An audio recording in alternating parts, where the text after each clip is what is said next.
हरे कृष्ण। श्रील प्रभुपाद की हरिनाम संकीर्तन की, हरे कृष्ण महामंत्र की जय। हरे कृष्ण। हरे कृष्ण। अंतर्राष्ट्रीय कृष्ण भावना भविष्य संघ इस्कॉन मीरा रोड की ओर से प्रस्तावित यह विशेष सत्संग कार्यक्रम में आए भक्तों का, धर्म प्रेमियों का, कथा प्रेमियों का, अतिथियों का हार्दिक स्वागत करते हैं। आप सब श्री श्री राधा गिरधारी जी के शुभकामनाएं स्वीकार करें, श्रील प्रभुपाद जी की कृपा प्राप्त करें। यह विशेष सत्संग प्रभुपाद जी के लीलाओं पर आधारित है और यह बहुत जरूरी हमारे लिए इसलिए है कि प्रभुपाद जी हमारे संस्था के संस्थापक आचार्य हैं। इस्कॉन के वे सबसे उत्तम कोटि के अधिकारी भी हैं और हम सबके वे शाश्वत शिक्षा भी हैं। प्रभुपाद जी के साथ भक्त जितने अपना संबंध गहरा करते जाएंगे उतने ही हम आध्यात्मिक और दिव्य क्षेत्र में प्रगति करते रहेंगे। तो ये चर्चा इसलिए हम कर रहे हैं क्योंकि आए दिन कलयुग के प्रभाव से भक्तों को भी, जो अंतर्राष्ट्रीय कृष्ण भावना संघ में आने वाले जो भक्त हैं, वो भी कभी कभी माया के प्रभाव से जाते हैं, माया के प्रभाव में आ जाते हैं और कभी कभी संस्था में आने के बाद संस्था के अंदर कमियां देख या संस्था के अंदर कभी उतार चढ़ाव होता है या प्रभुपाद जी को कोई साधारण जीव या साधारण संत मान लेते हैं और इस प्रकार से वे संस्था से और प्रभुपाद जी के कृपा से वंचित हो जाते हैं और उनका आध्यात्मिक जीवन जो है स्थगित हो जाता है। आज हम देखेंगे किस प्रकार से प्रभुपाद जी के गुरु महाराज भक्ति सिद्धांत सरस्वती ठाकुर चाहते थे और उनको पूरा यकीन था कि चैतन्य महाप्रभु का जो भविष्यवाणी है, पृथ्वी चाहते यत नगराधिक्राम सर्वत्र प्रचार हो गया, यह अगर किसी के द्वारा होगा उनके शिष्यों में से तो वो होगा अभय चरण रविंद्र भक्ति वेदांत स्वामी श्रील प्रभुपाद जी के द्वारा। श्रील प्रभुपाद की ये बातें जो है मैं जो कह रहा हूँ, ये प्रभुपाद जी के एक शिष्य हैं, प्रकृति पिता जी। वे प्रभुपाद जी के जितने भी गुरु भाई हैं और प्रभुपाद जी जिन संतों से उनका मिलना था वृंदावन और मायापुर, उनसे बैठ करके ये सब बातें प्रभुपाद जी के बारे में अन्य भक्तों को बता दी है और उसे सुनकर हृदयानंद दास बाबा जी महाराज जो है ब्रज में वृंदावन में राधा दामोदर मंदिर, जो कि जीव गोस्वामी पाद द्वारा स्थापित राधा दामोदर जो प्रसिद्ध मंदिर है, वहाँ के निकट वे एक छोटे से उनका कुट किया है और वहाँ पे अनेक सालों से भजन किया करते थे। तो अब हमको समझ में यह आना चाहिए, अब जो मैं बात कह रहा हूँ ये लगभग 1950 की बात है, जब प्रभुपाद जी गृहस्थ आश्रम छोड़कर झांसी में प्रचार करके गृहस्थ आश्रम छोड़कर फिर वानप्रस्थ से सीधा संन्यास लेकर राधा दामोदर में वे आए थे। और हृदयानंद दास बाबा जी महाराज जब प्रभुपाद जी के तिरुभाव के बाद लगभग 1980 में मूल प्रकृति माता जी ये सब भक्तों से मिले तो कहा आपके महाराज जो हैं, आपके गुरुदेव जो हैं, आपके गुरु महाराज बहुत ही श्रेष्ठ हैं। तो भक्त लोग पूछने लगे आप हमें बताइए, कुछ बताइए। तो हृदयानंद गोस्वामी महाराज तब जो है उस वक्त 1980 के करीब लगभग 96 ईयर्स होते, 96 साल के थे।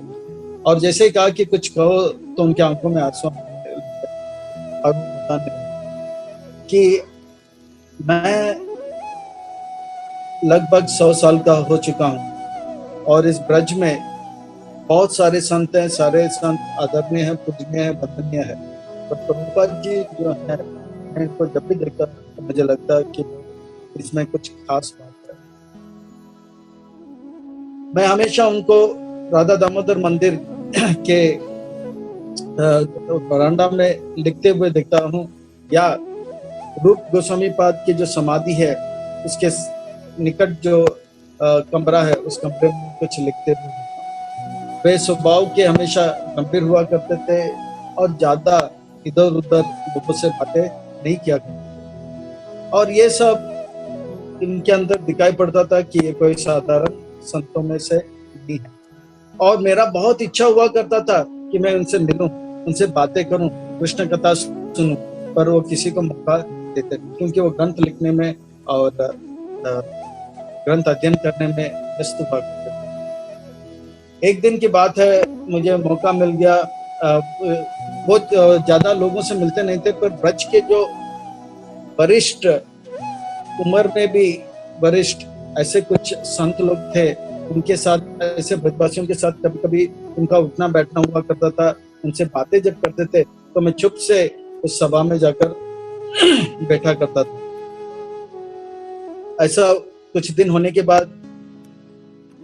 आपके गुरुदेव ने देखा कि मैं बहुत सिंसियर हूँ, बहुत मेरे अंदर लगाव है, तो मैं एक दिन उनसे पूछा, मैं कुछ सेवा कर सकता हूँ?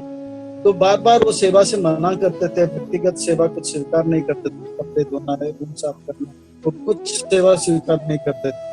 पर एक दिन की बात है, उन्होंने कहा कि ठीक है, मैं अब जा रहा हूँ यमुना स्नान करने के लिए और यमुना में कीर्तन करने के लिए। और जैसे वो कहा, बोला कि ठीक है, आप मेरे कमरे साफ कर सकते। तो कमरा साफ करने जब गए तो हृदयानंद दास गोस्वामी जो है बहुत अच्छी तरह से साफ सफाई करने का। आप सब जानते हो, राधा दामोदर मंदिर में प्रभुपाद जी का जो कुटीर है, उस कुटीर में आप लोग कभी गए, वो हर इस्कॉन के भक्त को जाना चाहिए। वही स्थान है जहाँ से प्रभुपाद जी पूरे अंतर्राष्ट्रीय कृष्ण संघ का प्रचार का पूरा जो योजना है और शक्ति जो है इसे प्राप्त किया। वहाँ जाके प्रभुपाद जी से याचना। तो मैं कह रहा था कि उस कमरे को उन्होंने साफ किया, देखा कि उस कमरे में बहुत घोड़े के जाल लगे हुए हैं और घोड़े जो है छत पर लगे हुए। और मैं सोचा ये अच्छा मौका है, मैं ये पूरा कमरा अच्छी तरह से साफ किया। तो लगभग 2 घंटा 3 घंटा उन्होंने साफ किया। प्रभुपाद जी वापस जब आए यमुना दर्शन के बाद, तो एकदम कदम रखे, तो वो एक प्रकार से संतुष्ट नहीं हुए। ना बोला, ये सब क्या किया आपने, क्यों किया? मैंने तो केवल कहा कि थोड़ा सा आप साफ सफाई करो। आपने ये सारे मकोड़ों को, उसके जाल को आपने तोड़ निकाल कर साफ कर दिया। सारे मकोड़े यहाँ पे सब है ना नीचे गिरे हुए थे और इधर उधर चल रहे थे। आपने अच्छा नहीं किया। को लगा कि मैंने क्या गलत किया। फिर कहा, ये सब मकोड़े जो हैं ब्रजवासी हैं और ये अनादि जन्मों से इस ब्रज में इनका स्थान है और ये असली ब्रजवासी है। ये मकोड़े के जाल इतने दिनों तक मेरे छत के ऊपर लगे हुए थे, वो मुझे कभी कष्ट नहीं देते थे। ये असली ब्रजवासी है। हम ब्रज में आते हैं और इन ब्रजवासियों को कष्ट देते हैं। कृपा करके आइंदा से ये काम मत किया। तो दयानंद को बहुत एकदम से धक्का लगा। देखो प्रभुपाद जी कितने ऊंचे कोटि के विचार है कि ब्रज के घोड़ों को भी वासी मानते हैं और उनका अधिकार है ब्रज में रहने का। हम तो आते हैं और उनके ऊपर अपना प्रभाव जताते हैं। जैसे आज एक कोरोना का चक्कर में मनुष्य जो है पूरे जीव के ऊपर आगे। और देखो प्रभुपाद जी कितने थे, घोड़ा जो था उसको भी हाथ नहीं लगाने दिया। और ये देखकर हृदयानंद महाराज सावधान भी हो गए, पर उनके अंदर प्रभुपाद जी के प्रति जो आदर और गहरा भाव था प्रेम का और बढ़ गया। तो हृदयानंद गोस्वामी महाराज अभी कहने लगा कि मैं प्रभुपाद जी के इस आज्ञा को प्राप्त करके मैं कम कुटिया में भी थोड़ा जाल लगाता है तो मैं इन बातों को याद कर लेता हूँ। और इन मकड़ों के जाल को मैं हाथ में लगाता, यही असली ब्रजवासी है। यहाँ तक कि सांप भी गुजर जाता है, आता है जाता है, तो मैं इनको डिस्टर्ब नहीं करता, तो ये असली ब्रजवासी है, हम तो आने जाने वाले हैं। तो इस प्रकार से प्रभुपाद जी के बातों का प्रभाव पड़ा और ब्रज के हर जीव राधा रानी का कृपा प्राप्त ब्रजवासी है, ये भाव और गहरा उनके अंदर बैठ गया था। तो इस प्रकार से प्रभुपाद जी के कमरे में, पर इससे हमें ये शिक्षा नहीं लेना चाहिए कि ये ब्रज में था, ठीक है, और मंदिर में या फिर अमेरिका में जो मंदिर है, मुंबई में जो मंदिर है, या और कहीं पे भी प्रभुपाद जी थोड़ा सा भी जो क्या बोलते हैं गंदगी को सहन नहीं किया। तो हमें ये भाव नहीं लेना चाहिए, चलो भाई अभी प्रभुपाद जी ने कहा कि मकोड़े को भी नहीं मारना है और अपने कमरे को नहीं, ब्रज की बात है, तो ये ब्रज की बात को लेकर हमें इसका सार जान लेना चाहिए कि ब्रज में जब भी जाएं तो ये बात ध्यान में रखना चाहिए कि ब्रज के एक एक जीव जो है क्या है, राधा रानी का कृपा प्राप्त ब्रजवासी है। और इसका अर्थ का अनर्थ नहीं कराना चाहिए और कमरे को गंदा के बोले अरे प्रभु वो चींटी को क्यों मारा नहीं। बॉम्बे में प्रभुपाद जी डांटते थे, एक वक्त तो बोलता था कि प्रभुपाद जी हमारे मंदिर में छुपा है, तो बोला छुपा क्यों आ रहे हैं, तो आप लोग 16 माला का जब ठीक से नहीं करते, तो 16 माला का जब और छुपे में क्या कनेक्शन है, क्या संबंध है, तो बोला आप लोग जब ठीक से नहीं करें, अगर आप लोग जब ठीक से करोगे आप सत्वगुण में रहेगा तो साफ सफाई रखोगे, साफ सफाई रखोगे छुपा। तो कहने का तात्पर्य है, सार यह है ब्रज के प्रति प्रभुपाद जी का कितना गहरा प्रेम और एक एक जीव के प्रति वो दर्शन जो है कि ये राधा रानी के कृपा प्राप्त जीव है, वो सार है। और वो कहे कि प्रभुपाद जी के बारे में बहुत गंभीर बात होता है, बोले कि मैं रोज रात को लगभग 2 बजे सन्नाटा सा जब होता मैं सुनता था कि कोई रो रहा है, कोई रो रहा है, तो क्यों रो रहा है, कौन रो रहा है, ये मैं समझ पा रहा। और इतना सन्नाटा, ये उन दिनों की बात है, आज से 70 साल पहले की बात। उन दिनों लाइट हुआ नहीं करता, इलेक्ट्रिसिटी हुआ नहीं करता, बाहर निकलना बहुत डरावना सा रहता था, तो मेरा हिम्मत नहीं हुआ करता था कि कौन रो रहा है। तो मैं थोड़ा सा सोचने लगा, पर एक दिन मैंने हिम्मत बहुत किया, पूर्णिमा की रात थी और मैंने हिम्मत किया और गया तो देखा रूप गोस्वामी पाद का जो समाधि है, उस समाधि के सामने नारियल के जो पेड़ से जो पत्ते होते हैं ना, उसके जो लकड़ी है, उसका झाड़ू बनाकर एक सज्जन झाड़ू और कह रहा है कि कब मेरे ऊपर कृपा होगा, कब मुझ पर कृपा होगा, कब मुझ पर कृपा होगा कि मैं अपने गुरु की आज्ञा का पालन कर पाऊं। मेरा जीवन शेष होने आ रहा है और अब ये मौका कब मिलेगा। और इस प्रकार से झाड़ू मारते गए। फिर ध्यान से देखा तो वो कौन है, ऐसी भक्तिवेदांत स्वामी श्रील प्रभुपाद जी। तो देखिए प्रभुपाद जी को उनके गुरुदेव ने आज्ञा दिया कि आप पाश्चात देश में जाके प्रचार कीजिए। और सच मानो प्रभुपाद जी बोल रहे थे कि ये आज्ञा तो मिला, पर प्रभुपाद जी ने उस आज्ञा को ठुकराया नहीं। वो ये नहीं कहा कि मैं ये आज्ञा का पालन नहीं कर पाऊंगा, मुझसे नहीं होगा, पर ये आज्ञा को कैसे मैं पूरा करूं, इसी का वो योजना बनाते थे। वो कभी नहीं कहा कि मैं इस आज्ञा को पूरा नहीं कर पाऊंगा, पर उनको पता था कि ये आज्ञा मैं कैसे पालन करूंगा, ये समझ में नहीं आ रहा, बड़ा कठिन लग रहा है, नामुमकिन नहीं है पर कठिन लगे, पर कैसे करूं।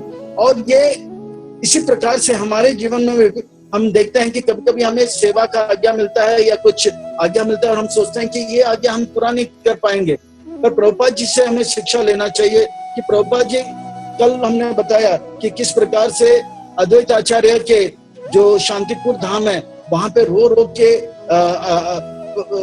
भगवान से प्रार्थना करते थे कि मुझे शक्ति दो, मुझे शक्ति दो, कृपा करो, कृपा करो। और यहाँ पर हम वृंदावन में देखते हैं किस प्रकार से प्रभुपाद जी रो रहे हैं, मुझे कृपा करो ताकि मैं इस आज्ञा का पालन कर पाऊं। वो कभी नहीं कहे कि मैं ये सेवा नहीं कर पाऊंगा, पर सेवा कैसे करूं और उसका बल कैसे प्राप्त करूं, उसके लिए हमेशा भगवान से प्रार्थना करते थे। इसी प्रकार से हम भक्तों को भी चाहिए कि हमें भी आज्ञा मिलता है कि 16 माला का जप अच्छी तरह से करो, प्रभुपाद जी के ग्रंथ अच्छी तरह से पढ़ो, प्रचार करो, ग्रंथ वितरण करो। तो हमें लगता है कि ये सब मैं कैसे कर पाऊंगा, पर ये सब प्राप्त करने के लिए प्रभुपाद जी के इन लीलाओं से प्रभुपाद जी हमें दिखा रहे हैं कि कैसे हम लोग को भगवान के सामने रो के जप करना चाहिए। तो कृपा करो, कृपा करो। आखिर कृपा करने वाले भगवान है, वैष्णव है, तो प्रभुपाद जी हमें शिक्षा दे रहे। तो रो के जप कर रहे थे, तो मैं ये बात बता पाता। और फिर एक और बात उन्होंने बताया कि प्रभुपाद जी जो है रोज दोपहर को, चाहे ठंडी हो या गर्मी हो, वो अपने राधा दामोदर मंदिर से निकलते थे और यमुना नदी लगभग 2 किलोमीटर या कुछ उतने किलोमीटर चल के जाते थे। और यमुना नदी जो था उसके बीचों बीच जाते थे, यमुना नदी और उस पार, और फिर से यमुना आता था। ऐसा एक धारा बनता था, तो धारा बनता था और बीच में एक टापू बोलते हैं ना, टापू ऐसा हो जाता था, वहां जाते थे और लोग भी आते थे वहां। वो क्या करते थे, प्रभुपाद जी एक करताल लेकर बड़ा सुंदर कीर्तन करते थे। ये ब्रज का एक अनोखा एक दर्शन हो गया। जितने भी यात्री आते थे प्रभुपाद जी के साथ नाचते थे, गाते थे। प्रभुपाद जी गोल गोल ज्यादा करके प्रभुपाद जी क्या करते थे, अपने संन्यास डंडा को रेत में गाड़ देते थे और हरे कृष्णा महामंत्र या भजन करते हुए संन्यास डंडा के चक्कर लगाते थे। और जितने भी यात्रीगण आते थे वो भी कीर्तन में नाचते नाचते, ये ब्रज का एक सुंदर सा आकर्षण बन गया।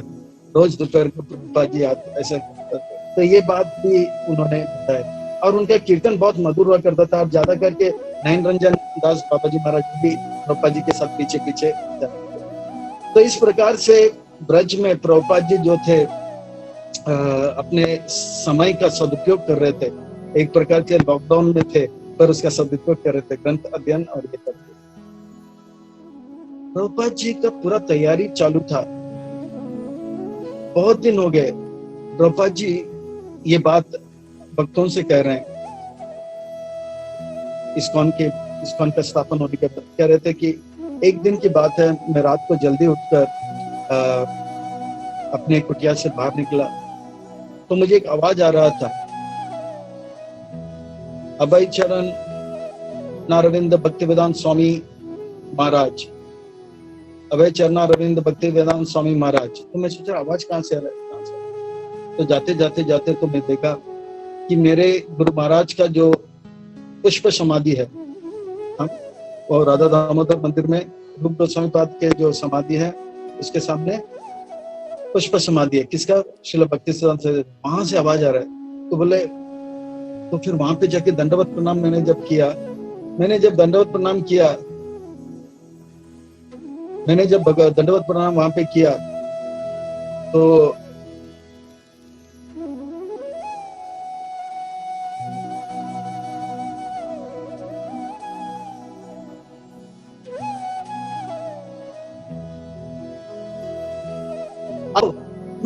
महाराज गुरुदेव मैं जाना चाहता हूं, पर ऐसा है कि कुछ सुविधा ठीक से दिखाई नहीं पड़ रहा, व्यवस्था ठीक से नहीं। मैं अपना तैयारी तो कर चुका हूँ गुरुदेव, और मैं पूरी जाने के लिए तैयारी में। आप जाओ जल्दी जाओ। तो बोला मैं कैसे जाऊं, कुछ व्यवस्था पैसे का आने जाने का जो व्यवस्था दिखाई नहीं पड़ रहा है। तो बोला कोई बात नहीं, आप निकल जाओ, पूरा व्यवस्था हो चुका है। और हजारों लाखों की संख्या में लोग जो है आपके इंतजार कर रहे हैं। 1000 लाखों की संख्या में लोग इंतजार कर रहे हैं। आप पाछा देख निकल जाओ, बाकी सब कुछ व्यवस्था हो गया। यानी कि उनके गुरुदेव ने प्रेडिक्शन कर दिया, क्या बोल दिया, भविष्यवाणी कर दिया, सब कुछ हो गया, आप के लिए निकल जाओ। तब अगले दिन प्रभुपाद जी जो है अपने गुरुदेव को प्रणाम करके फिर दिल्ली गए। दिल्ली में जाकर वो लोगों के पास जाने लगे। ऐसा नहीं कि हो गया तो बस अभी मजे में, नहीं, प्रयास किए, शरीर को हिलाए डुलाए, लोगों से मिले और वो गए लोगों के पास। बोलते थे कि मेरे गुरुदेव ने मुझे आज्ञा दिया है कि मैं पाश्चात्य देश में जाऊं, और तो उन्होंने कहा कि ये सारे कार्य हो जाएगा, प्रचार खूब हो जाएगा, पृथ्वी के अच्छे नगर अधिकार हो जाएगा। पर कुछ लोग सुनते थे, कुछ लोग नहीं सुनते थे। आर्य समाज में एक बहुत बड़ा सभा लगा था, उसमें प्रवचन आधा घंटे के देने के बाद कहा कि मेरे गुरुदेव ने आज्ञा दिया, आप लोग साथ दीजिए। तो उसमें से सुमति मोरारजी, आप जानते हैं सुमति मोरारजी, जिन्होंने जलदूत में जाने का टिकट दिया था, उनका जो सेक्रेटरी था वो कहा कि मैं एक लेटर लिखता हूँ, ये लेटर लेके आप सुमति मोरारजी से मिलिए। और उन दिनों सुमति मोरारजी कुरुक्षेत्र में सूर्य ग्रहण के समय वहां पे धाम में वो कुरुक्षेत्र के कुंड में स्नान करने के लिए आने ही वाले थे। तो प्रभुपाद जी वृंदावन से कहाँ गए, कुरुक्षेत्र सुमति माता जी से मिले, और सुमति माता जी ने कहा आप ठीक है, कोई बात नहीं, आप मुझे मुंबई में। फिर प्रभुपाद जी दिल्ली में आए, फिर दिल्ली से वापस मुंबई। तो इस प्रकार से प्रभुपाद जी को भक्तिसिद्धांत सरस्वती ठाकुर अपने सपने में उनको समाधि से बोले कि आप। ये हो गया हृदयानंद दास गोस्वामी महाराज का प्रभुपाद जी के साथ जो संबंध। फिर मूल प्रकृति माता जी बताती है कि मायापुर में नयन रंजन बाबा जी महाराज जो चंपाहाटी में जो घोड़िया मठ है, उस घोड़िया मठ में के मठाधीश थे। और नयन रंजन बाबा जी महाराज का दर्शन करने का सौभाग्य मुझको भी मिला लगभग 8 साल पहले, जब इस्कॉन के द्वारा हमारे नवद्वीप मंडल परिक्रमा जब निकाला जाता है, तो नवद्वीप में एक द्वीप है ऋतुद्वीप में चंपाहाटी आता है। तो चंपाहाटी में चंपाहाटी नाम इसलिए क्योंकि चंपकलता देवी जो है वहां से चंपा का फूल लेकर जाते हैं। चंपाहाटी इसीलिए क्योंकि वहां पे चंपा का फूल, हटी का अर्थ होता है बंगाली में मार्केट, चंपा का मार्केट। तो वहां पे अब इनके बात सुनना बहुत महत्वपूर्ण है। नयन रंजन बाबा जी महाराज जो थे प्रभुपाद जी के गुरु भाई लगते हैं, प्रभुपाद जी के गुरु भाई लगते हैं। पर वो कहते थे कि प्रभुपाद जी में कुछ खास बात था। प्रभुपाद जी भले गृहस्थ थे, पर इनके खास बात ये था कि वो कलकत्ता में जहाँ रहते थे, तो उस कलकत्ता में जहाँ रहते थे उस गली का नाम था सीताकांत बैनर्जी लेन। सीताकांत बैनर्जी लेन। तो उस बैनर्जी लेन में कैसा था, प्रभुपाद जी का यहाँ पर एक बंगला था, ठीक है, इस तरफ, और रोड के उस तरफ और एक 2 मंजिल का बंगला। प्रभुपाद जी रहते थे यहाँ पर, और वहां पर उनका क्या था, नीचे दवाई का दुकान, और ऊपर उन्होंने क्या किया, खास घोड़िया मठ के भक्तों के लिए, खास करके श्रीधर महाराज के लिए। श्रीधर महाराज जो है भक्तिसिद्धांत सरस्वती ठाकुर के प्रिय शिष्यों में से हैं, और प्रभुपाद जी के प्रिय गुरु आए हैं। और इतने बड़े पंडित हैं कि प्रभुपाद जी उन्हें बहुत चाहते थे। वो मायापुर से कभी बाहर आते थे, प्रभुपाद जी बोलते थे आप आओ आओ आओ, और उनके लिए खास कमरा बनाया। और वो जब भी आते थे, कौन आते थे, श्रीधर महाराज, तो उनको रहने का कलकत्ता में। और वो जब भी आते थे 4 दिन का प्रोग्राम, 5 दिन का सप्ताह वगैरह, बहुत सुंदर प्रोग्राम करते थे। तो उनके साथ नयन रंजन बाबा जी महाराज भी आते थे। तब वो बोले कि मैंने कभी कोई गृहस्थ को इतना संतों के लिए करते हुए, सेवा करते हुए देखा नहीं। वो अपने घर वालों को तो ज्यादा ध्यान नहीं देते थे, ज्यादा समय हम लोग के साथ ही आते थे। और वहां पे जैसे आजकल बेस बोलते हैं, है ना, वो मंदिर बनाया था, और वो मंदिर का पूरा साफ सफाई करते थे और पूजा पाठ करते थे। और हम लोग जब आते तो रहना और प्रसाद वो स्वयं अपने हाथों से करते। और मलिक परिवार और डे परिवार, मलिक परिवार उनकी पत्नी की ओर से, और डे परिवार उनके रिश्ते, सबको बुलाते थे। और सत्संग इससे बहुत ही प्रभावित। इनके विचार कल भी हम चर्चा करेंगे, पर आज मैं संक्षेप में बताऊंगा उनका एक महत्वपूर्ण। ये भक्तिसिद्धांत सरस्वती ठाकुर का आखिरी प्रवचन है, और ये प्रवचन जो है चंपाहाटी चंपाटी जिसका मैंने बना, नयन रंजन महाराज जहाँ पे रहते थे वहां पे था। और उन दिनों की बात है जब उन दिनों की बात है जब भक्ति सिद्धांत सरस्वती ठाकुर अपने सारे शिष्यों से कहते, पाश्चात्य देश ने अब जाओ विदेश में पढ़े लिखे हो, प्रचार करो। तो उनमें से बहुत सारे महाराज को उन्होंने भेजा, सन्यासियों को भेजा।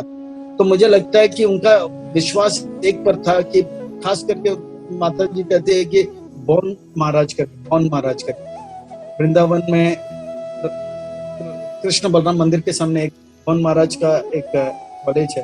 तो वही बौन महाराज जो है प्रभुपाद जी के गुरु है, उनको भेजा था। और उनको भेजने के लिए लंदन भेजने के लिए बड़िया मठ का खून पसीना एक करके जो ब्रह्मचारियों ने, सन्यासियों ने इकट्ठा किया था धन, वो पैसे से भेजा था।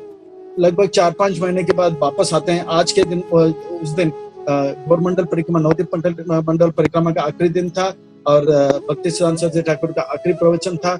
और उस वक्त बौन महाराज सुबह आते हैं गंगा पार करके, और यहाँ पर जब आए तो भक्ति सिद्धांत सरस्वती ठाकुर को लगा कि जरूर कोई खुशखबरी लेकर आएगा। पर उन्होंने बताया पाश्चात्य देश में प्रचार करना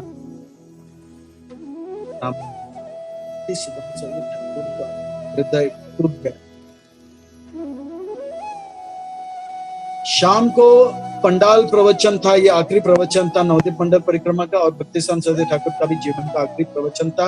और तब भक्ति सिद्धांत सरस्वती ठाकुर अपने आंखों में आंसू लेकर अपने मंच में खड़े हुए 10,000 शिष्य, और चंपाटी में जैसे तंबू लगा हुआ था, जैसे तंबू लगता है, सब तंबू से बाहर आए थे और 10,000 शिष्य आगे, पूरे लाल जितने भी ब्रह्मचारी सन्यासी और सब लोग बैठे थे। माता जी एक तरफ, जी एक तरफ।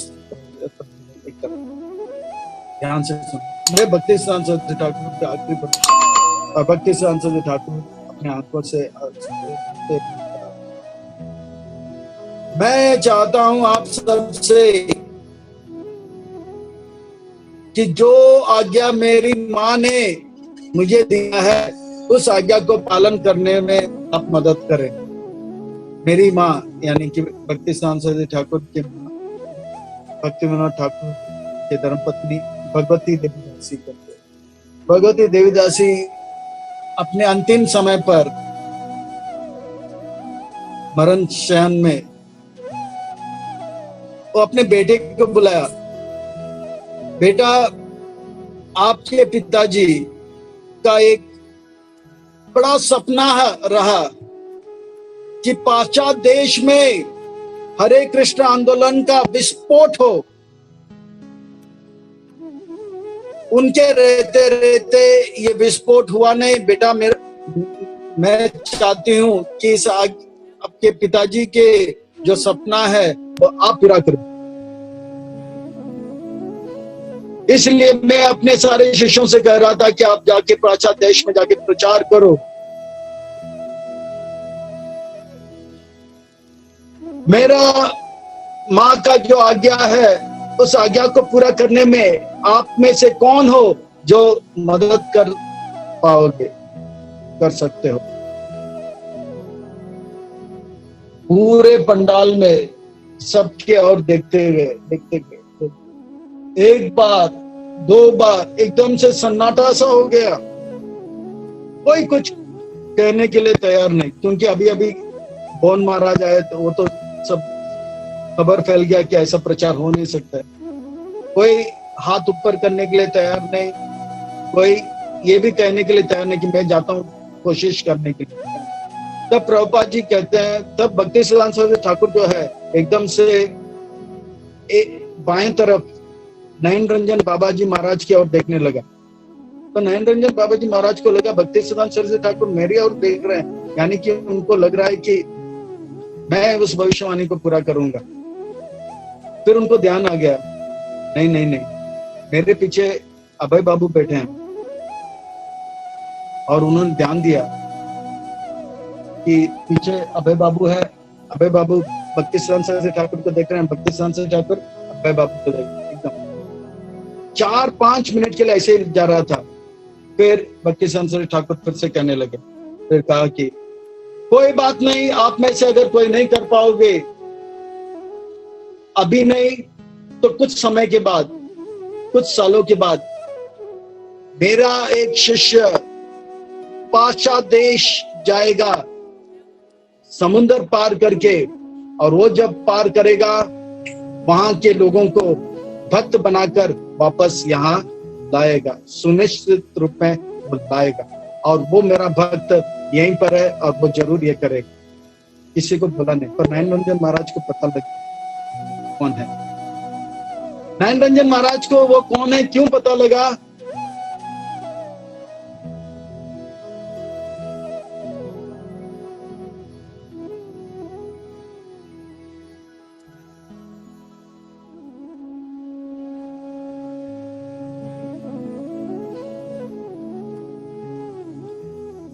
एक दिन सारे सन्यासी लोग बैठे थे और भक्ति सरस्वती ठाकुर 1 बजे तक सबको दर्शन दिया, फिर दर्शन बंद हो गया।